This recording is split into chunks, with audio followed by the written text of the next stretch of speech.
మీరు ఇలాంటి నెక్ బ్యాండ్ని వాడుతుంటే వెంటనే జాగ్రత్త పడండి. ఇది ఓవర్ హీట్ అయి పేలడంతో ఒక వ్యక్తి ప్రాణాలు కోల్పోయాడు.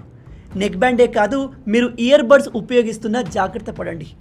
లక్నోకు చెందిన 27 సంవత్సరాల ఆశిష్ ఈ నెక్ బ్యాండ్ని ఎక్కువగా ఉపయోగించేవాడు. కానీ అది సడన్గా పేలడంతో ప్రాణాలు కోల్పోయాడు. ఇలా మీతో జరగకుండా ఉండాలి అంటే నేను చెప్పే ఈ 5 జాగ్రత్తల్ని తప్పకుండా పాటించండి.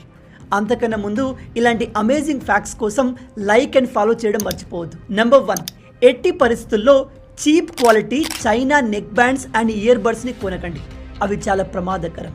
నెంబర్ 2, మీరు నెక్ బ్యాండ్ని వాడుతుంటే ఎట్టి పరిస్థితుల్లో దాన్ని ఓవర్ చార్జ్ చేయకండి. నెంబర్ 3, మీరు నెక్ బ్యాండ్ యూజ్ చేస్తున్నప్పుడు ఒకవేళ అది బాగా హీట్ అవుతున్నట్టు అనిపిస్తే వెంటనే తొలగించేయండి.